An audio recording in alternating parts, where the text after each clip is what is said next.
بسم اللہ والحمد للہ والصلاة والسلام علی رسول اللہ اما بعد۔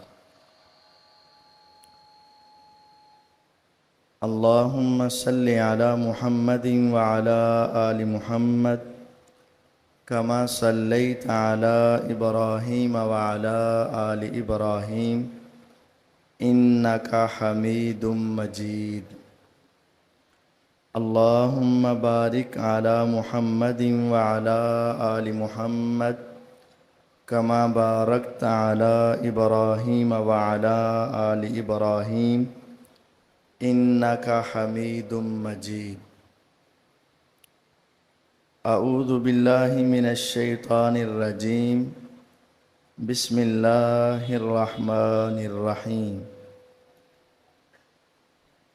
لقد كان لكم في رسول الله أسوة حسنة لمن كان يرجو الله واليوم الآخر وذكر الله كثيرا۔ کل کی نشست میں رسول اللہ صلی اللہ علیہ وسلم کی مدنی زندگی کے 6 سال کا مختصر ذکر کیا گیا تھا کہ ہجرت کے پہلے سال آپ علیہ السلام نے 2 مساجد تعمیر کی، مسجد قباء، مسجد النبوی صلی اللہ علیہ وسلم۔ پھر آپ نے مواخات اور میثاق مدینہ کا عمل طے کیا۔ ہجرت کے دوسرے سال بدر کی لڑائی اور معرکہ پیش آیا۔ اس کے بعد غزوہ بنو قینقاع میں یہودیوں کا مقابلہ کیا اور غزوہ سویق ستو والے غزوے میں ابو سفیان کا پیچھا کیا۔ تیسری ہجری میں غزوہ احد کا واقعہ پیش آیا۔ چوتھی ہجری میں آپ کے 10 صحابہ اور پھر اس کے بعد 70 صحابہ اور پھر اس کے بعد آپ نے بنو نذیر کو جلا وطن کیا۔ 5ویں ہجری میں آپ کے غزوہ احزاب، غزوہ خندق پیش آیا اور 6ٹھی ہجری میں آپ نے صلح حدیبیہ کا ایک عظیم فتح کا کارنامہ سر انجام دیا۔ اسی 6ٹھی ہجری میں وہ معروف واقعہ ثمامہ بن اسال رضی اللہ عنہ، جن کو پکڑ کر مسجد نبوی میں ستون کے ساتھ باندھا گیا تھا، وہ بھی 6 ہجری کا ہی واقعہ تھا۔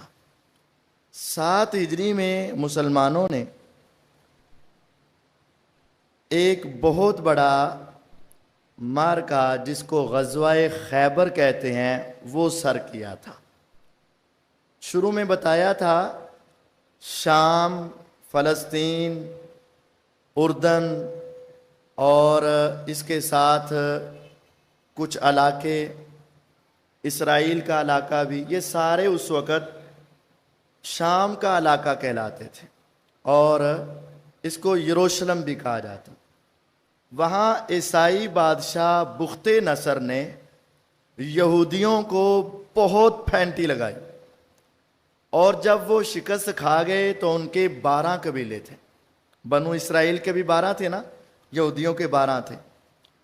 تو وہ وہاں سے پھر بھاگے کہ ہم جاتے ہیں کھجوروں کی سرزمین میں، ہمارا بھی آخری نبی آنے والا ہے، ہم اس کے ساتھ مل کر عیسائیوں کا مقابلہ کریں گے۔ تو 9 قبیلے خیبر میں آباد ہوئے اور 3 قبیلے مدینہ میں آباد ہوئے۔ جو مدینہ میں آباد تھے 2 ہجری میں بنو قینقاع کو نکالا، 3 میں 4 میں بنو نذیر کو نکالا، 5 میں قریظہ کو نکالا اور یہ بھی نکل کر خیبر میں آ گئے۔ اب خیبر میں دوبارہ 12 قبیلے ہی آباد ہو گئے۔ رسول اللہ صلی اللہ علیہ وسلم نے مدینے سے 170 کلومیٹر کا فاصلہ طے کیا اور آپ 1400 صحابہ کو لے کر، جو صحابہ بیعت رضوان میں درخت کے نیچے آپ کی بیعت کرنے والے تھے، انہی 1400 صحابہ کو لے کر 170 کلومیٹر کا فاصلہ طے کر کے 200 گھوڑوں کے ساتھ خیبر کے اوپر حملہ آور ہوئے۔ آپ چھپ چھپ کر گئے، کسی کو بتایا نہیں، تو رات کے قریب آپ خیبر کے پاس پہنچ گئے۔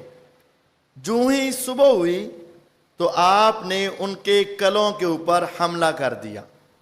انہوں نے صبح صبح دیکھا اور کہنے لگے جاء محمد والخمیس صلی اللہ علیہ وسلم، محمد تو لشکر سمیت آ گیا۔ پیغمبر علیہ الصلاۃ والسلام نے پھر ان کے سارے کلوں پہ حملہ کیا، سارے فتح کر لیے، ایک فتح نہیں ہوا۔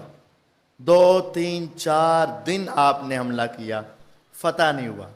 آپ نے صحابہ سے کہا چلیں واپس چلتے ہیں، یہ بعد میں کر لیں گے۔ صحابہ ذرا پرجوش تھے، سارے فتح ہو گئے تو اس کا بھی کنڈا نکال ہی دیتے، لیکن 3 4 دن تک فتح نہ ہو سکی۔ پھر وہ صحابہ کہنے لگے کہ حضور چلتے ہیں۔ آپ نے فرمایا نہیں، اب جانے کا وقت نہیں ہے، اب اللہ تعالیٰ کی طرف سے ایک پیغام آ چکا ہے، کل میں اس کو جھنڈا دوں گا جس کے ہاتھ پہ اللہ تعالیٰ فتح دے دیں گے۔ پیغمبر علیہ السلام نے صبح صحابہ کو جب جمع کیا تو سارے صحابہ ہی جمع ہوئے۔ آپ نے ان کو 2 خوشخبریاں دی تھی، جھنڈا اسے دوں گا جس کے ہاتھ پہ اللہ تعالیٰ فتح دیں گے، اور اس کی اس سے بڑی خوبی یہ ہے کہ اللہ تعالیٰ اس سے محبت کرتے ہیں اور اس کے رسول صلی اللہ علیہ وسلم بھی اس سے محبت کرتے ہیں، اور اس کے دل میں بھی ان دونوں کی پکی محبت اور سچی محبت ہے۔ عمر ابن خطاب رضی اللہ تعالیٰ عنہ کہتے ہیں پہلے کبھی بھی میرے دل میں عہدے کی حرص اور خیال نہیں آیا، لیکن آج اس مقام کو دیکھ کر میرا جی چاہتا تھا کہ یہ مجھے مل جائے۔ جب صحابہ جمع ہوئے، نبی کریم صلی اللہ علیہ وسلم نے پوچھا علی رضی اللہ عنہ کہاں ہے؟ کہا گیا کہ وہ تو بیمار ہیں، آنکھوں میں درد ہے۔ فرمایا بلایا جائے۔ بلایا گیا تو آپ نے اپنا لعاب ان کی آنکھوں میں ڈالا، ایسے صحیح ہوئے جیسے کبھی تکلیف تھی نہیں۔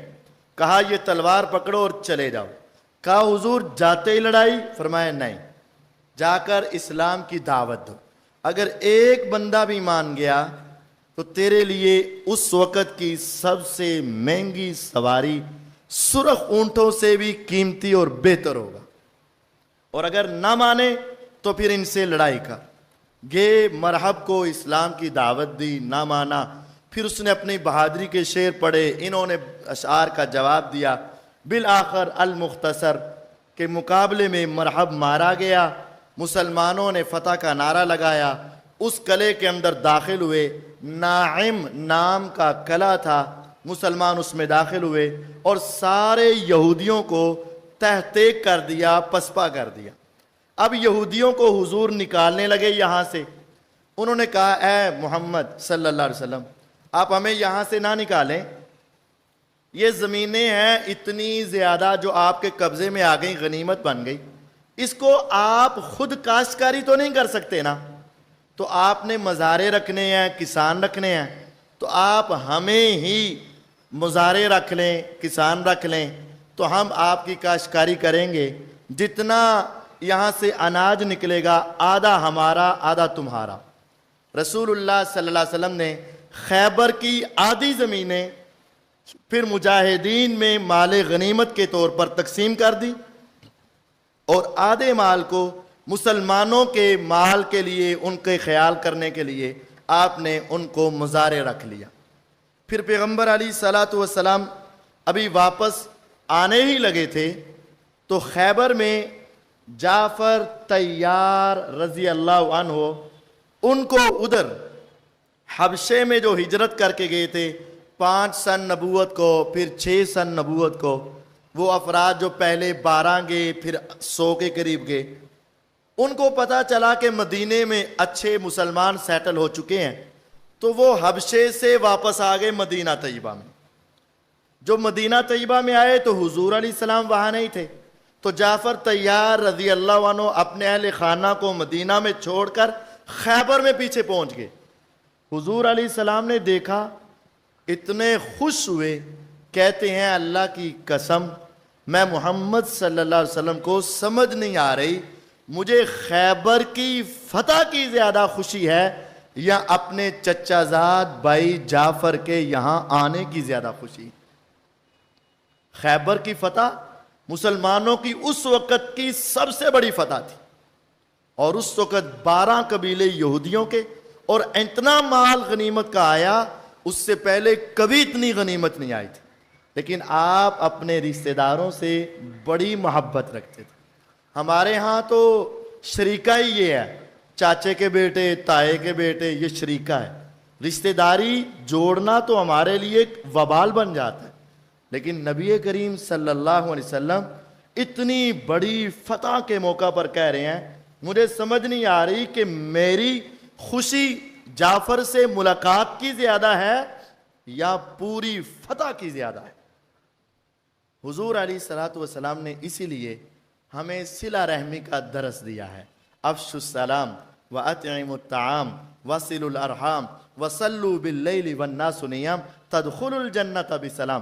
سلام کہا کرو، کھانے کھلایا کرو، صلہ رحمی کیا کرو، تہجد کی نماز پڑھا کرو، بڑے آرام سے جنت میں چلے جاؤ گے۔ اور آپ، ہماری لڑائیاں کیا ہیں؟ اس نے مجھے شادی پہ نہیں بلایا، اس نے مجھے پہلے نہیں بتایا، اس نے مجھے رشتہ نہیں دیا، اس نے مجھ سے رشتہ نہیں لیا، یہ ہماری لڑائیاں ہیں۔ اگر تم حق پر ہو اور تمہارے ساتھ ظلم ہو گیا، تمہاری وراثت کھا لی، تمہارے بارے میں باتیں کر دیں، تمہارے اوپر الزام لگ گیا، حق پر ہوتے ہوئے بھی تم نے پھر بھی صلح کر لی، چھوڑ دیا، رشتہ داری کو جوڑ دیا، پیغمبر علیہ السلام کہتے ہیں میں ضمانت دیتا ہوں، میں گارنٹی دیتا ہوں، میں وعدہ کرتا ہوں، آ جانا روز قیامت دنیا میں اپنے رشتہ دار کو معاف کر کے میں تمہیں جنت میں ایک محل ضرور لے کر دوں گا۔ ساری زندگی کی نیکیاں کیوں کر رہے ہیں؟ جنت ملے، رشتہ داری کو جوڑنے سے جنت مل جائے گی۔ حضور علیہ الصلوۃ والسلام وہاں سے واپس آئے تو پتہ چلا کہ عرب کے صحراؤں میں کچھ ڈاکو ہیں جو مسلمانوں کو اور غیر مسلموں کو بہت تنگ کر رہے ہیں۔ حضور علیہ السلام نے پھر اپنے ایک دستے کو لیا، صحابہ کو لیا، اور آپ ان ڈاکوؤں سے لڑائی کرنے کے لیے چلے گئے۔ آپ معاشرے کو ہر قسم کے ظلم سے پاک کرنا چاہتے تھے۔ ذہن میں سوال آ سکتا ہے، دوسری ہجری میں بدر، تیسری میں احد، پھر غزوہ بنو قینقاع، غزوہ سویق، غزوہ خندق، غزوہ احزاب، غزوہ خیبر، یہ سارے غزوے نبی جنگیں کرتے رہے۔ بھئی جنگوں کا مقصد یہ تھا کہ دنیا میں اللہ کا قانون آ جائے اور دنیا میں امن اور سکون آ جائے، اس وجہ سے کرتے تھے۔ تو آپ ڈاکوؤں کے خلاف نکلے، اور اتنا لمبا سفر کرنا پڑا کہ صحابہ رضوان اللہ علیہ مجمعین کی چل چل کے جوتیاں ٹوٹ گئیں۔ انہوں نے اپنے پاؤں کے نیچے چمڑے اور ٹاکیاں باندھی۔ تو ٹاکی کو، کپڑے کو عربی میں رکعہ کہتے ہیں، تو جب وہ زیادہ ہو جائیں تو اس کو رکا کہتے ہیں۔ اس غزوے کا نام ہی غزوہ ذات الرقاع پڑ گیا۔ حضور علیہ السلام نے ان کے ساتھ، ڈاکوؤں کے ساتھ مقابلہ کیا اور پورے علاقے میں امن و امان کو قائم کیا۔ جب آپ واپس آ رہے تھے ڈاکوؤں کا مقابلہ کر کے، تو واپسی پر وہ معروف واقعہ پیش آئے تھے دو۔ جب حضور ایک درخت کے سائے میں لیٹے ہوئے تھے تو ایک آدمی نے آ کر آپ کی تلوار اتاری تھی، تلوار میان سے نکال کر حضور کو اٹھا کے کہا تھا کون بچائے گا آپ کو مجھ سے؟ سنا ہوا واقعہ؟ وہ اس واقعے سے واپسی پر تھا۔ آپ لیٹے، دشمن کھڑا، آپ خالی ہاتھ، اس کے ہاتھ میں تلوار، اور وہ دھمکی دے رہا ہے میں یقیک منی، تجھے کون بچائے گا؟ آپ کا اللہ پر یقین اور توکل انتہا درجے کا. فرمایا اللہ. اس موقع پر بھی مجھے کون بچائے گا؟ اللہ تعالیٰ بچائے. ایسا روب اس پر پڑا کہ اس کے ہاتھ کانپنے لگے، تلوار گری. میرے آقا اٹھے، تلوار پکڑی، اب کھڑے ہوئے. اسے کہا بتا اب تجھے کون بچائے گا؟ نہیں آپ بڑے مہربان ہیں، آپ برائی کا بدلہ اچھائی سے دیتے ہیں، آپ تو ایسا نہیں کرتے ہیں. میرے آقا نے پھر صحابہ کو اٹھایا، بلایا، سارا واقعہ سنایا. پھر آپ نے فرمایا مسلمان ہوتا ہے؟ کہتا نہیں. فرمایا پھر؟ کہتا ایک وعدہ کرتا ہوں، سمجھ آ گئی ہے، آج کے بعد ساری زندگی آپ کے ساتھ وعدہ ہے کبھی مسلمانوں کے خلاف جنگ کے لیے نہیں آؤں گا. آپ نے اسے چھوڑ دیا. اسی کے اندر وہ دو صحابہ کا واقعہ بھی ہے کہ جب پھر آپ نے آئندہ احتیاط کی سونے میں تو وہ دو صحابہ کو پہرے پہ کھڑا کر دیا اور باقی سارے صحابہ سو گئے. جو دو کھڑے تھے ان میں سے ایک پھر سو گئے تو ایک کھڑے نماز پڑھ رہے تھے تو دشمن نے آ کے پیچھے سے تیر مارا، خون نکلا لیکن نماز نہیں توڑی. جب نماز ختم کی تو ساتھ والے کو اٹھایا. اس نے دیکھا تیر لگایا. ارے تمہیں مجھے بتایا کیوں نہیں؟ اس نے کہا میں نماز میں قرآن کی تلاوت کر رہا تھا، لطف اتنا آ رہا تھا، میں نے کہا پہلے سورت مکمل کر لوں بعد میں نماز مکمل کروں گا. تو یہ دونوں واقعات اسی سن 7 ہجری میں اس غزوہ ذات الرقاع سے واپسی کے اوپر آئے. اس کے بعد پیغمبر علیہ السلام نے اسلام کی دعوت کے لیے 8 بادشاہوں کو خط لکھا. 7 ہجری میں 8 بادشاہوں کی طرف خط بھیجا، اسلام کی دعوت دی. 3 مان گئے، مسلمان ہو گئے، اور 5 نہ مانے. مسلمان ہونے والوں میں بحرین، عمان اور حبشہ کے بادشاہ مسلمان ہو گئے، لیکن مصر، فارس، روم، یمامہ اور دمشق ان کے بادشاہ مسلمان نہیں ہوئے. پھر پیغمبر علیہ الصلاۃ والسلام اسی سال ہی وہ جو عمرہ چھوڑ کر آئے تھے، جو راستے میں عمرہ سے روک دیا گیا تھا، کہا گیا تھا آئندہ سال آنا، تو آپ نے اس سال دوبارہ وہ عمرے کے لیے آپ گئے. تو آپ نے اس سال میں 2 بڑی جنگیں کی، 8 بادشاہوں کو خط لکھے، عمرہ کیا اور آپ کا یہ سال مکمل ہوا. اگلے سال 8 ہجری آ گیا. اب ہوا کیا، جب آپ نے بادشاہوں کی طرف خط لکھے تھے نا، ایک خط بصرہ جو شام کے محلات ہیں، وہاں بصرہ ایک علاقہ ہے، وہاں بھی آپ نے اپنا خط بھیجا. ابھی آپ کے نمائندے حارث بن عمیر رضی اللہ عنہ جا ہی رہے تھے تو راستے میں روم کہ ایک گورنر شرحبیل نے اس سفیر اور صحابی کو شہید کر دیا. بصرہ کے علاقے میں خط لے کر جا رہے تھے، راستے میں شرحبیل نے حارث بن عمیر صحابی کو شہید کر دیا. نبی کریم صلی اللہ علیہ وسلم کو بڑا دکھ ہوا. آپ نے اپنے 30,000 صحابہ کی ایک جماعت کھڑی کی، کہا ہمارے صحابی کو شہید کر دے، سفیر کو قتل کر دے، ہم ان رومیوں سے بدلہ لیں گے. 30,000 صحابہ اور 3 ان کے امیر بنائے. ایک پہلے زید بن حارثہ رضی اللہ عنہ.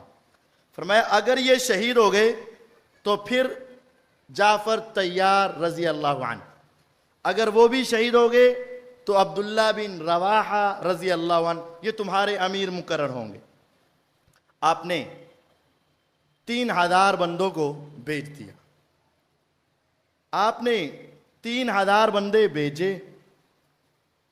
اتفاق ایسے ہوا کہ یہ دنیا کی ایک انوکھی جنگ تھی. 3 افراد مقرر کیے، 3,000 بندے روم سے لڑنے کے لیے بھیجے. آگے سے رومی اور عرب سارے اکٹھے ہو گئے. 1,00,000 رومی اور 1,00,000 عرب کے بدو اکٹھے ہو کے 2,00,000 بندہ ایک مقام پہ پہنچ گیا جس میدان کا نام ہے موتا. میم پیشوا مو تہتا، موتا. 3,000 اور آگے 2,00,000 بندہ. 3,000 2,00,000 سے کیا مقابلہ کرے گا؟ لیکن مسلمان ان کو دیکھ کر پہلے گھبرائے اور پھر مشورہ کیا کہ کیا کریں، حضور سے پوچھیں کوئی بندہ پیچھے بھیج کر کہ لڑیں کہ نہ لڑیں۔ دوسرے صحابہ نے کہا یار لڑ گے، فوت ہو گئے تو جنت میں، بچ گئے تو غازی، مر گئے تو شہید، پوچھنا کیا ہے، لڑتے ہیں۔ ان کا جذبہ دیکھیں، 3,02,00,000 بندوں سے لڑنے کے لیے تیار۔ حضرت زید بن حارثہ رضی اللہ عنہ شہید ہو گئے۔ نبی پاک صلی اللہ علیہ وسلم مدینے میں تھے تو جبریل علیہ السلام آپ کو پوری خبر دے رہے تھے۔ پھر آپ بڑے پریشان ہو کر مسجد نبوی میں بیٹھ گئے۔ امی عائشہ رضی اللہ عنہ کہتی ہیں میں دروازے کی سوراخ سے حضور کو دیکھ رہی تھی، آپ بہت پریشان تھے۔ آپ کو بتایا گیا زید بن حارثہ رضی اللہ عنہ شہید ہو گئے۔ جعفر طیار رضی اللہ عنہ نے علم پکڑ لیا، ان کے ایک بازو کو یہاں سے کاٹ دیا گیا۔ انہوں نے وہ علم، جھنڈا اصل میں ہوتا تھا کہ ہمارا امیر ابھی ہے، انہوں نے دوسرے ہاتھ سے جھنڈا پکڑ لیا، ان دشمنوں نے دوسرا ہاتھ بھی کاٹ دیا۔ انہوں نے اس طرح اپنے بازو اور سینے سے لگا کر جھنڈے کو تھامے رکھا۔ انہوں نے حضرت جعفر طیار کو شہید کر دیا۔ جو 2 بازو کٹے تھے نا، اللہ تعالیٰ نے ان 2 بازوؤں کے بدلے میں جنت میں 2 پر دے دیے۔ پر کو عربی میں جناح کہتے ہیں، 2 کو جناحین کہتے ہیں۔ حضرت جعفر طیار، طیار کا معنی ہوتا ہے اڑنے والا، وہ اپنے پروں کے ساتھ اللہ تعالیٰ کی جنت میں اڑتے ہیں۔ ان کے بعد عبداللہ بن رواحہ رضی اللہ عنہ نے جھنڈا پکڑا، وہ بھی شہید ہو گئے۔ پھر حضور کو بتایا گیا اور آپ نے صحابہ کو نا پوری تھوڑے لمحے کی ساری خبریں آپ صحابہ کو سنا رہے تھے، کیونکہ آپ کو جبریل علیہ السلام بتا رہے تھے۔ آپ نے فرمایا اب جھنڈا اللہ کی تلواروں میں سے ایک تلوار نے پکڑ لیا ہے۔ کس نے؟ خالد ابن ولید رضی اللہ تعالیٰ عنہ۔ اب ان کی حکمت عملی بڑی عظیم تھی۔ انہوں نے کیا کیا؟ جھنڈا پکڑتے ہی اپنے ساتھیوں کو کہا کہ تھوڑا تھوڑا پیچھے ہٹنا شروع کرو، اور اگلی صفوں کو پیچھے اور پچھلی صفوں کو آگے، اور ایک گھوڑوں کی جماعت کو پیچھے بس تیز تیز دوڑنے پر لگا دیا، دائیں بائیں دوڑنا شروع کر دیا۔ اگلی صفیں پیچھے گئیں، پچھلی صفیں آگے آئیں تو ان کو نظر آیا یہ تو نئے مجاہد آ گئے۔ پیچھے سے گھوڑے دوڑ رہے تھے تو لگتا تھا جیسے بڑی فوجیں آ گئی، اور مسلمان تھوڑا تھوڑا پیچھے ہٹ رہے تھے تو انہوں نے سمجھا لگتا ہے ان کی بڑی فوجیں پیچھے سے آ گئی ہیں، اور اب یہ پیچھے ہٹ کر ہمیں پیچھے سے کوئی گھیراؤ کر کے ہمیں مارنا چاہتے ہیں۔ وہ 2,00,000 فوج اس حکمت عملی کی وجہ سے دم دبا کر بھاگ گئے، اور مسلمان جو ہیں وہ پیچھے ہٹتے ہٹتے اپنے افراد کو بچا کر لے آئے۔ اس موقع پر اتنی قیمتی جانوں کو بچا لینا ہی بہت بڑی کامیابی تھی، اور یہ ان کی بڑی عظیم حکمت عملی تھی۔ کہاں 2,00,000، کہاں 3,000، کیا بچتا ان کا؟ لیکن اکثر صحابہ واپس آ گئے، تقریباً 50 کے قریب صحابہ وہاں شہید ہوئے، باقی سارے بچ گئے۔ نبی کریم صلی اللہ علیہ وسلم بڑے خوش ہوئے جب یہ ابھی واپس آئے، تو ادھر سے ایک عہد شکنی ہو گئی۔ صلح حدیبیہ ہے نا، اس کو فتح کہتے ہیں، اصل فتح وہی تھی۔ صلح حدیبیہ کے وقت مسلمانوں کی کافروں کے ساتھ یہ شرط طے ہوئی تھی کہ 10 سال تک آپس میں لڑائی نہیں کریں گے، کافروں کے ساتھ یہ طے تھا۔ تو ایک قبیلہ تھا بنو خزاعہ، وہ مسلمانوں کے ساتھ ان کا ہمدرد بن گیا، اور ایک تھا بنو بکر، وہ مشرکین کا ہمدرد بن گیا، حلیف اسے کہتے ہیں، معاہدہ ہو گیا۔ اب مسلمان اور خزاعہ ایک طرف تھے، اور بنو بکر اور قریش ایک، مشرکین ایک طرف تھے۔ ہوا یہ کہ بنو بکر نے بنو خزاعہ کے بندے مار دیے، وعدہ توڑ لیا۔ اب خزاعہ کے کچھ لوگ اپنی حفاظت کے لیے بیت اللہ میں پناہ لینے کے لیے آئے، ان کو وہاں بھی مار دیا گیا۔ اب وہ دوڑے پیغمبر علیہ السلام کے پاس مدینہ میں کہ دیکھ لو بنو بکر نے اور مشرکین نے اپنا وعدہ توڑ دیا ہے، 10 سال تک جنگ نہیں کرنی تھی، انہوں نے ایسا کیا۔ جب وہ ادھر دوڑے نا مدینے کی طرف، مکے والوں کو پتہ چل گیا کہ اب ہماری خیر نہیں۔ ابو سفیان رضی اللہ عنہ اس وقت مسلمان نہیں تھے، بھاگے بھاگے مدینہ آئے کہ نہیں نہیں، ہم سے غلطی ہو گئی، ہم اپنے وعدے پہ قائم ہیں، ہم ایسا نہیں کریں گے، آئندہ ایسا نہیں ہوگا، آپ پچھلے کا بدلہ لینے یہ وہ۔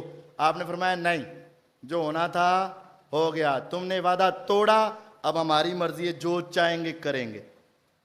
حضور علیہ السلام نے نا خفیہ طور پر فوراً تیاری شروع کر دی ان پر چڑھائی کے لیے۔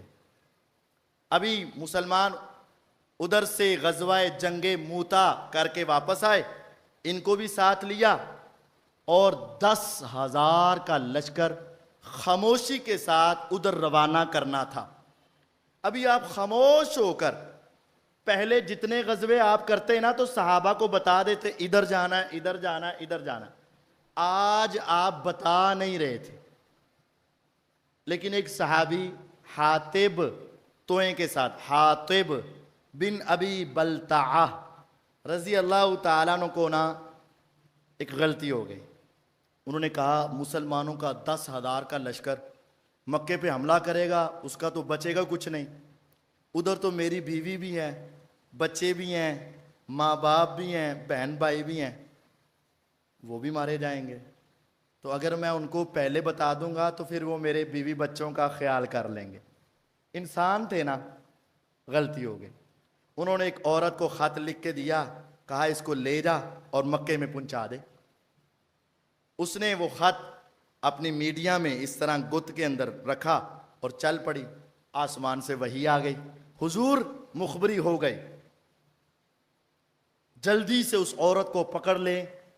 عورت جب تک آپ کے صحابہ پہنچیں گے، وہ روضہ خاخ، روضہ خاخ علاقے کا نام، جگہ کا نام، سٹاپ کا نام تھا، روضہ خاخ، خے زبر الف خا، آگے پھر خے، خاخ، وہاں پہنچی ہوگی۔ حضور علیہ السلام نے جلدی سے علی رضی اللہ تعالیٰ عنہ کو بھیجا کہ جاؤ، اور وہاں ایک عورت ہوگی، اس سے خط لے کر واپس آؤ۔ علی رضی اللہ عنہ ایک ساتھی کو لے کر وہاں پہنچے، وہاں عورت تھی۔ آپ نے کہا تیرے پاس خط ہے؟ نہیں ہے۔ تلاشی دے، تلاشی لے لی، اونٹ کی، کجاوے کی، سامان کی، عورت کی، ساری تلاشی، نہیں نکلا خط۔ اب یہاں 2 3 4 احتمال ہو سکتے تھے۔ ہو سکتا ہے میں لیٹ ہو گیا ہوں، عورت آگے نکل گئی ہو سکتا ہے یہ سٹاپ ہے ابھی وہ آ رہی ہو سکتا ہے کوئی اور عورت ہو، کئی سوچیں آ سکتی تھی، لیکن نہیں، علی رضی اللہ عنہ کا ایمان اتنا پکا تھا، اگر میرے پیغمبر علیہ السلام نے مجھے کہا ہے روضہ خاخ پہ ایک عورت ہے، اس کے پاس ہے تو اسی کے پاس ہے۔ ساری تلاشی لے لی، نہیں ملا، کہا نہیں بھی مل رہا پھر بھی تیرے ہی پاس ہے۔ غور کریں، ایمان تھا۔ ہمارے ہاں تو حدیث سن کر کہتے ہیں فلاں سائنسدان کیا کہتا ہے، وہ نہیں مانتا، ہاں یار ہو سکتا ہے یہ حدیث جھوٹی ہو۔ کس کے کہنے پہ حدیث کو جھٹلاتے ہو؟ کافروں کے کہنے پہ۔ عقل کی وجہ سے سمجھ نہیں آ رہی، ہو سکتا ہے ایسا نہ ہو، نہیں، ایمان ایسا مضبوط بناؤ، پورے کجاوے کی، عورت کی، سامان کی، ہر چیز کی تلاشی لے لی، نہیں ملا، کہا ملے نہ ملے میرا ایمان کہتا ہے کہ تیرے پاس ہے۔ پھر ان کو نا پریشرائز کرنے کے لیے، ذرا تھریڈ کرنے کے لیے کہا نکال دے ورنہ سب کے سامنے تیرا لباس اتار کے تلاشی لیں گے ہم۔ وہ ڈر گئی، پریشر میں آ گئی، اس نے پھر اپنی میڈیا سے نکال کر وہ کاغذ دے دیا، وہ لے کر واپس آ گئے۔ تو نیچے لکھا تھا کہ یہ خط بھیجا کس نے ہے؟ حاتب بن ابی بلتعہ نے۔ نبی علیہ الصلوۃ والسلام کو بھی غصہ آیا کہ ہماری پرائیویسی، ہمارا ایک بہت بڑا منصوبہ، اور آپ نے اس معاملے کو لوگوں کے سامنے بتا دیا۔ غصہ تو آیا۔ ایک صحابی ذرا جذباتی ہو گئے، کہا حضور یہ منافق ہے، مجھے چھوڑے میں اس کی گردن اتار دوں، اس نے ہمارے ساتھ غداری کی ہے۔ فرمایا خاموش، جرم تو بہت بڑا ہے. یہ جنگی معاملات کی جاسوسی کر دینا، خبر لیک کر دینا بہت بڑا معاملہ ہے. لیکن خاموش، تمہیں نہیں پتا یہ حاتب بدری صحابی ہے، میرے رب نے ان کے اگلے پچھلے پہلے ہی معاف فرما دیے ہوئے، ہم اس کو کچھ نہیں کہیں گے. غور کریں، اتنی بڑی غلطی ہوئی، مسلمانوں کی مخبری کر دی گئی، لیکن پیغمبر علیہ السلام نے ان کو کچھ بھی کہا. جس نے کہنا چاہا اس کو اجازت. تو آج صحابہ کی چھوٹی چھوٹی غلطیوں پہ تم جیسے کمینے زبان درازیاں کرتے ہیں. آج ان صحابہ کے بارے میں اپنے زبان کو گندا کرتے ہیں لوگ. ارے ان صحابہ کو اللہ نے معاف کر دیا ہے، اتنی بڑی غلطی ہو جائے تب بھی کچھ نہیں کہا گیا. اگر چھوٹی موٹی ان سے غلطیاں ہو جائیں تو تم زبان کھولو گے؟ نہیں. یہ واقعہ بتاتا ہے کہ صحابہ کی غلطی پر زبان ہاتھ نہیں کھولنا. حضور علیہ الصلوۃ والسلام 10,000 کا لشکر لے کر رمضان کے مہینے میں مکے کی طرف چل پڑے. راستے میں سیدنا عباس رضی اللہ تعالیٰ عنہ مسلمان ہو کر آ رہے تھے. حضور سے ملاقات ہوئی. کدھر؟ کہا چلو. عباس رضی اللہ بھی واپس چل پڑے. ادھر ابو سفیان رضی اللہ عنہ کو کھٹکا تو تھا نا کہ اب کچھ ہوگا. وہ راتوں کو نکل کے نا قافلوں کو دیکھا کرتے تھے. تو ابو سفیان نکلے تو عباس رضی اللہ کے ساتھ ملاقات ہو گئی. کہا عباس کدھر؟ کہا کلمہ پڑھ لے، اسی میں کامیابی ہے ورنہ تیری خیر نہیں. وہ محمد صلی اللہ علیہ وسلم اپنا لشکر لے کر آگے ہیں. اس وقت عرب کا دستور تھا کہ 10 15 بندے مل کر وہ ہانڈیاں پکاتے، کھانا کھاتے سفر کے اندر. آج حضور علیہ السلام نے صحابہ کو کہہ دیا آج رات 10 نہیں، ہر بندہ اپنی آگ الگ جلائے. تو سب نے آگ جلا دی، 10,000 بندے نے. ابو سفیان رضی اللہ عنہ نے باہر نکل کر دیکھا اتنا بڑا لشکر، اتنی آگ. وہ 10,000 نے لگائی تو 10 کے ساتھ ملٹی پلائی کریں تو تقریباً 1,00,000 اس کو اندازہ ہو گیا. لگتا ہے یہ تو لاکھ کی تعداد ہے. حضرت عباس رضی نے تھوڑا سا اور کہہ دیا بچنے نہیں پائے گا، تو کلمہ پڑھ لے. تو کہتے ہیں چلو لے چلو پھر مجھے. انہوں نے جا کے کلمہ پڑھ لیا. کہتے ہیں آغاز میں میرے دل میں اسلام کی وہ محبت نہیں تھی، لیکن جب میں نے کلمہ پڑھا نا، پڑھنے کے بعد ایک دم سے میری ایسی کیفیت ہو گئی کہ میری زندگی کے جب سارے زنگ اتر گئے اور میں نے کہا اے محمد صلی اللہ علیہ وسلم، اللہ کی قسم روئے زمین پہ سب سے برا، نعوذ باللہ ثم نعوذ باللہ، برا چہرہ یا برا علاقہ آپ کا لگتا تھا، لیکن کلمہ پڑھنے سے روئے زمین پر سب سے پیارا چہرہ بھی آپ کا لگتا ہے. کلمہ پڑھا مسلمان ہو گئے. عباس رضی اللہ عنہ کہتے ہیں حضور ابو سفیان ذرا سردار آدمی ہے تو اس کو تھوڑا سا پروٹوکول چاہیے. آپ نے فرمایا جو ابو سفیان کے گھر میں چلا گیا اس کو امان، ہم کچھ نہیں کہیں گے. جس نے اپنا دروازہ بھی بند کر لیا اس کو کچھ نہیں کہیں گے. نبی پاک صلی اللہ علیہ وسلم 10,000 کا لشکر لے کر آگے بڑھے. ابو جہل کا بیٹا تھا، اکرمہ اس کا نام تھا رضی اللہ عنہ. اب وہ جنت میں ہے. انہوں نے چند جوانوں کو کھڑا کیا. وہ ابو جہل کی سوچ تو پہلے تھی نا. چند جوان اکٹھے کیے. خندمہ علاقہ تھا، وہاں مسلمانوں پر حملہ کرنا چاہا. اللہ کی تلوار سیف من سیوف اللہ، خالد ابن ولید رضی اللہ عنہ نے آگے بڑھ کے وہ سارے تتر بتر کر دیے، اکثریت کو قتل کر دیا. اکرمہ جلدی سے بھاگے، جدہ پہنچ گئے اور جدہ میں جا کر کشتی میں بیٹھے اور بھاگ گئے. کشتی اتفاق یہ ہوا کہ جب سمندر کے درمیان میں پہنچی تو ہچکولے لینے لگے. کشتی کا جو ملاح تھا، چونکہ ان کا روزانہ کا کام ہوتا ہے، اس نے کہا لوگوں اس وقت محمد کے رب کو پکارو صلی اللہ علیہ وسلم. ارے وہ کیوں؟ میں نے اپنی زندگی میں یہی تجربہ کیا ہے، جب ایسے بھنور میں پھنستے ہیں اور جب ایسے طوفان میں ہم آتے ہیں تو ہمارے بت کچھ کام نہیں آتے، اس موقع پر کام آتا ہے تو محمد کا رب کام آتا ہے صلی اللہ علیہ وسلم۔ مشرکوں کو بھی پتا تھا کہ بڑی مشکل میں کون کام آتا ہے، کہتے چھوٹی چھوٹی میں ہمارے اور بڑی مصیبت میں۔ لیکن افسوس ہے کہ آج کے مسلمان کو یہ سمجھ نہ آ سکی، وہ کہتا ہے لے یاری والے دا نا تے تیری ڈوبی ہوئی بھی تر جائے گی۔ وہ اس مصیبت میں آ کر اللہ کو پکارتے اور یہ اس مصیبت میں بھی جا کر اس کو پکارتے۔ بہرحال اکرمہ نے کہا اگر اس کو پکارنا ہے تو پھر ہماری اس سے لڑائی کیا ہے؟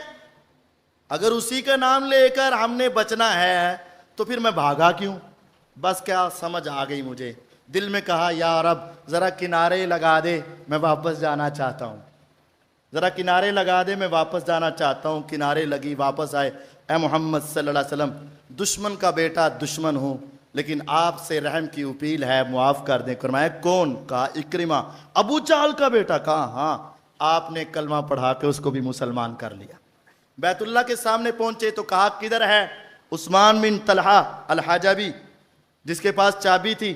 میں نے ایک مرتبہ مکے کی زندگی میں اسے کہا تھا یار عثمان، بڑے بڑے سرداروں کو تو اندر جانے دیتا ہے، مجھے بھی جانے دے۔ اس نے ایسے جھٹک دیا مجھے اور جھڑک دیا مجھے۔ فرمایا آج بلاؤ عثمان کو۔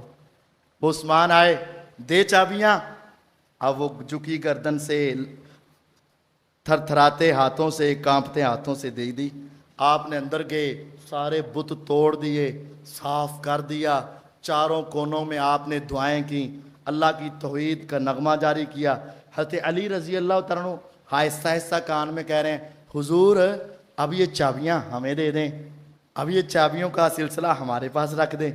آپ سن تو رہے تھے لیکن سنی کو انسنی کر رہے تھے۔ دروازے پر پہنچے تو کہا کہاں ہے عثمان؟ وہ ڈر گئے کہ لگتا ہے کہ آج بدلے کا وقت آ گیا۔ جی میں ہوں۔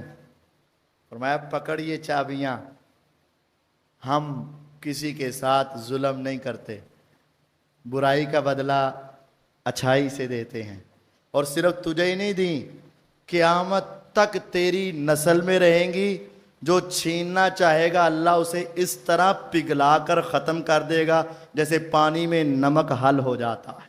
اور آج تک بھی وہ چابیاں انہی کے خاندان میں چلتی آ رہی ہیں، اور وہ بھی کلمہ پڑھا اور مسلمان ہو گئے۔ نبی پاک صلی اللہ علیہ وسلم نے پھر سب کو فرما دیا لا تثریب علیکم اليوم، آج تمہارے اوپر کوئی ڈانٹ ڈپٹ نہیں، سب کو معاف۔ وحشی آئے امیر حمزہ کے قاتل، اسے بھی معاف۔ ہندہ آئی ابو سفیان کی بیوی، اسے بھی معاف۔ ہندہ نے بھی ایسے کہا حضور ابھی کلمہ ہی پڑھا ہے تو محبت پیدا ہو گئی ہے۔ فرمایا ابھی اور محبت پیدا ہوگی۔ مکہ کو فتح کیا تو مکہ سے 10 کلومیٹر کے فاصلے پہ عرفات ہے۔ عرفات میں ایک کافروں کا گروپ تھا، ان کا لیڈر مالک بن عوف تھا۔ اس مالک بن عوف نے مسلمانوں پر حملہ کرنے کی تیاری کر لی۔ نبی پاک صلی اللہ علیہ وسلم مکہ کو فتح کر کے اس طرف چلے، اس کے سامنا ہوا تو وہ بھاگ گیا طائف کے علاقے میں۔ وہاں صحوازن اور ثقیف کے 2 قبیلے تھے، مسلمان ان کے پیچھے بھاگے۔ اب مسلمانوں کی تعداد 10,000 آئی تھی، 2,000 مکے سے ساتھ مل گئے، 12,000 ہو گئے، 12,000 مسلمان۔ جب وہ طائف میں پہنچے وہاں حوازن، ثقیف اور حنین کا میدان، مسلمان ذرا نا تھوڑی سی سوچ میں آ گئے، ہم نے تو 313 نے جنگ جیت لی تھی، ہم نے تو 1,000 کے لشکر 700 رہ گیا پھر بھی احد جیت لیا تھا، ہم نے تو خندق جیت لیا تھا، اب تو 12,000 ہیں۔ ذرا تھوڑی سی افراد کے اوپر ذرا نا اعتماد آیا۔ میرے اللہ تعالیٰ نے کہا ارے اللہ کی طرف سے تھوڑا سا افراد کی طرف آ رہے ہو۔ پہلا ہی حملہ انہوں نے کیا تو مسلمانوں کے پاؤں اکھڑ گئے۔ اذ اعجبتکم کثرتکم فلم تغن عنکم شیئا، تمہاری کثرت تمہیں اچھی لگنے لگی تو کوئی کام نہیں آئی، مسلمانوں کے پاؤں اکھڑ گئے۔ پھر دوبارہ نبی کریم صلی اللہ علیہ وسلم نے ان کو جمع کیا، پھر دشمنوں کے ساتھ حملہ کیا۔ 40 دن تک وہ اپنے قلعوں کے اندر محصور ہوئے۔ 40 دن کے بعد فتح ہوئی، سب سے زیادہ مال غنیمت یہاں سے آپ کو حاصل ہوا. آپ نے بڑا مال اکٹھا کیا. اس کے اندر 12,000 جو تھے وہ غلام آئے آپ کے پاس. 12,000 افراد کو قید کیا. بڑا مال و دولت بھی اکٹھا کیا. وہاں سے آپ نکلے, آپ کو پتا تھا اب وہ واپس لینے کے لیے آئیں گے. تو پھر حضور نے جعرانہ مقام پہ تھوڑی دیر ٹھہرے. واپس آ کر جعرانہ مقام پہ ٹھہرے. تو آپ نے کہا ابھی رات کا بڑا حصہ باقی ہے, میں ذرا نا ایک عمرہ کر کے آیا.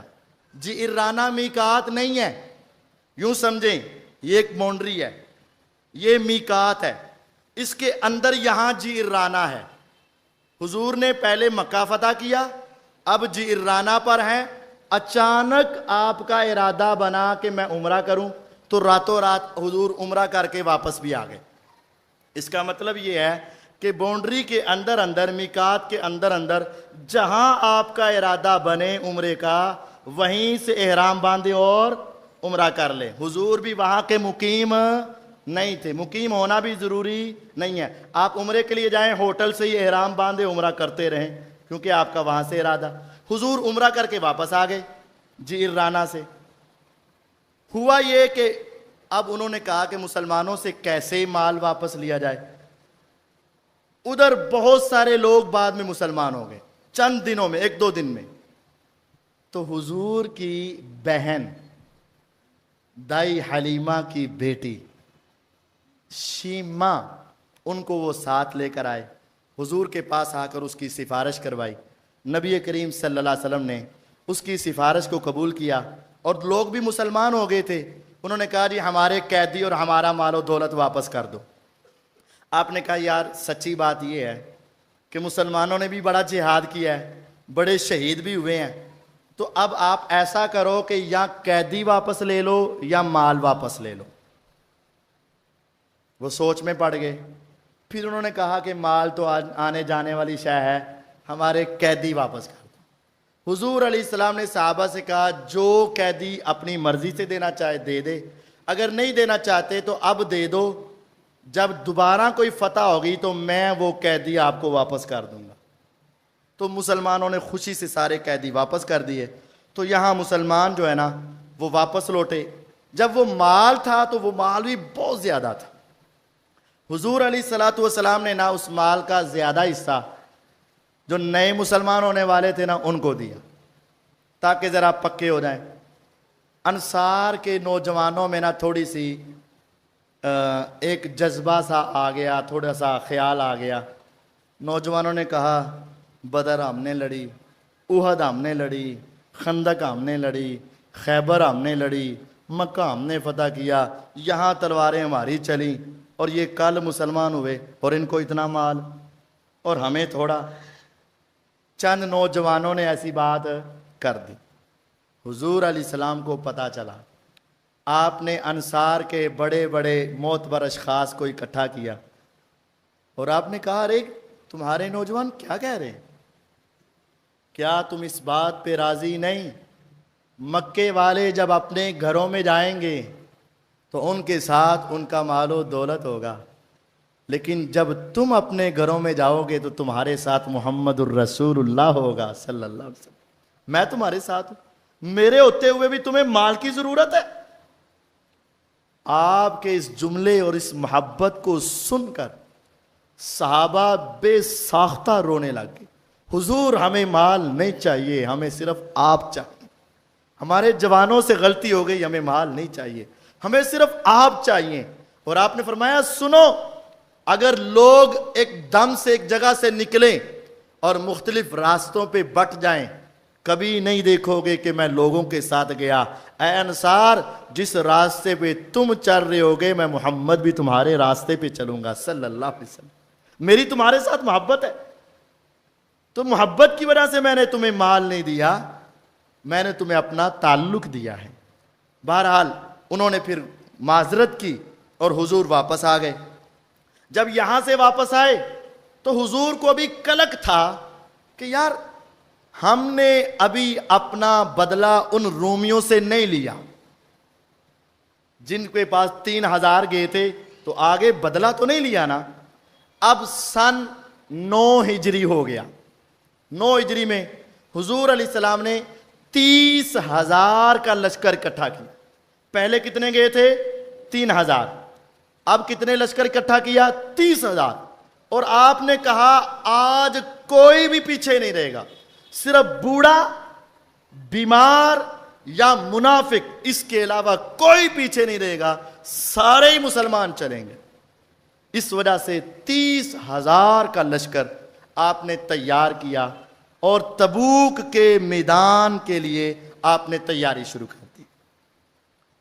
یہی ہے وہ غزوہ جس میں عمر رضی اللہ عنہ آئے, بڑا مال لے کر آئے. فرمایا عمر کتنا لے کر آئے؟ حضور جتنا تھا نا میرا پاس میں نے آدھا لے آیا.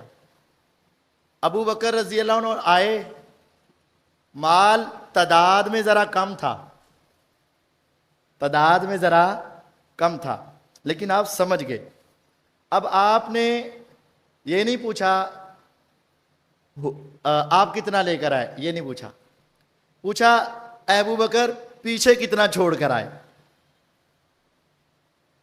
بکر پیچھے کتنا چھوڑ کر آئے. کہا حضور پیچھے اللہ اور اس کے رسول کی محبت کے سوا گھر میں کچھ بھی نہیں تھا, سارا ہی لے آیا. اب ایک بندہ لاکھ روپے میں سے 50,000 دے اور ایک کے پاس ہو ہی 1000 اور وہ 1000 ہی دے دے, اس کے مقابلے میں ہے تو کم لیکن قربانی بڑی ہے. قربانی ہے ہی 1000 تھا, وہ 1000 ہی دے دیا. عمر کہتے ہیں میں نے سمجھ لیا میں کبھی ابو بکر سے آگے نہیں جا سکتا. آپ نے کہا اور مال دو. عبد الرحمن ابن عوف رضی اللہ عنہ نے 39.5 کلو 39 اور نصف کلو چاندی اٹھا کر پیغمبر علیہ السلام کے سامنے رکھ دی. تولوں میں نہیں, کلووں میں چاندی, من کے قریب چاندی. آپ نے کہا اور مال. پھر وہ لمبا واقعہ, عثمان رضی اللہ عنہ نے 900 اونٹ دیے, 100 گھوڑے دیے, اتنا درم و دینار کا توڑا حضور کی جھولی میں ڈالا. میرے آقا ایسے کر رہے تھے, چہرہ چمک اٹھا حضور کا, اور آپ نے فرمایا ما ذر عثمان ما عمل بعد اليوم. عثمان بس آج کے بعد تو جو مرضی کرے تجھے کوئی نقصان نہیں, جنت تیری پکی ہے. پھر آپ صحابہ کو لے کر چلے. جب 30,000 کا لشکر وہاں پہنچا تو دشمن دیکھ کے ڈر گیا. اس نے کہا پہلے 3,000 کا مقابلہ نہیں ہوا تھا, اب 30,000 کا مقابلہ کیسے ہوگا؟ وہ میدان میں آیا ہی نہیں. حضور علیہ الصلوۃ والسلام کو جانے میں, وہاں ٹھہرنے میں, واپس آنے میں 50 دن لگ گئے. 3 سچے صحابی تھے, بس سستی کی وجہ سے نہ جا سکے اس غزوے میں. پھر واپس آئے تو آپ نے ان کو سزا کے طور پر 50 دن تک مسلمانوں کو بول چال بند کر دی. 50 دن کے بعد ان کی توبہ کا اعلان ہوا, اللہ تعالیٰ نے ان کو معاف کر دیا. اس سال پھر دنیا کے وفد آئے. ساری دنیا کے لوگ یہ انتظار کر رہے تھے, یہ محمد صلی اللہ علیہ وسلم مکے سے نکلے ہیں, انہوں نے اپنی کتابوں میں پڑھ رکھا تھا کہ دوبارہ اپنے علاقے کو فتح کرے گا جو سچا نبی ہوگا. اگر یہ دوبارہ فتح کر گیا تو ہم مسلمان ہو جائیں گے. جب حضور نے مکہ فتح کیا 8 ہجری کو, تو 9 کو 70 علاقوں کے وفد آئے. 70 وفد آئے, آج کل پرسوں چوتھ 70 وفد آ کر مسلمان ہوئے, اور مسلمانوں کا اسلام بہت پھیل گیا. حضور علیہ السلام نے اس سال حج کے موقع پر ابو بکر رضی اللہ عنہ کو امیر حج بنا دیا. یہ امیر حج بنانا نشانی تھی کہ جہاں پیغمبر نہ ہو اس کی جگہ پر کون ہے؟ ابو بکر رضی اللہ عنہ. اگر میں نہ ہوں گا تو میرے بعد کون ہوگا؟ ابو بکر رضی اللہ عنہ. ان کو بھیج دیا, وہاں خطبہ حج ہوا. اسی سال پھر نجاشی فوت ہوا, آپ نے اس کا غائبانہ جنازہ پڑھایا. عبداللہ بن ابی منافق بھی فوت ہوا, آپ نے اس کا بھی جنازہ پڑھایا, بعد میں آپ کو روک دیا گیا. اسی سال پیغمبر علیہ السلام کی تیسری بیٹی سیدہ ام کلثوم رضی اللہ عنہا بھی فوت ہو گئیں. آپ نے کہا اگر اے عثمان میری اور بیٹی ہوتی تو میں اس کا نکاح بھی تیرے ساتھ کر دیتا، لیکن اور ہے نہیں جس کا میں نکاح کر سکوں۔ پھر اگلا سال آیا 10 ہجرت کا، حضور علیہ الصلوۃ والسلام خود حج کے لیے روانہ ہوئے۔ لوگوں میں اعلان کر دیا گیا کہ اس سال حضور حج کریں گے۔ آپ نے حج کے لیے نکلے، پوری دنیا سے مسلمان آئے، تقریباً 1,40,000 کے قریب صحابہ موجود تھے، اندازہ یہ ہے۔ اور پھر آپ نے وہی صفا پہاڑی پہ چڑھ کے وہی کلمہ کہا، لا الہ الا اللہ وحدہ انجز وعدہ ونصر عبدہ وہزم الاحزاب وحدہ۔ لوگو، میں نے تمہیں کہا تھا نا اسی پہاڑی پہ کھڑے ہو کے قولوا لا الہ الا اللہ تفلحوا، تم کامیاب ہو جاؤ گے۔ تم نے کسی نے مانا کسی نے نہ مانا، آج دیکھ لو میں پھر اسی صفا پہاڑی پہ چڑھ کے تمہیں کہہ رہا ہوں لا الہ الا اللہ وحدہ، اس اللہ کے سوا کوئی رب نہیں ہے۔ انجز وعدہ، اس نے اپنا وعدہ سچا کر دکھایا، پورا کر دکھایا۔ ونصر عبدہ، مدد کر دی اپنے بندے محمد صلی اللہ علیہ وسلم کی۔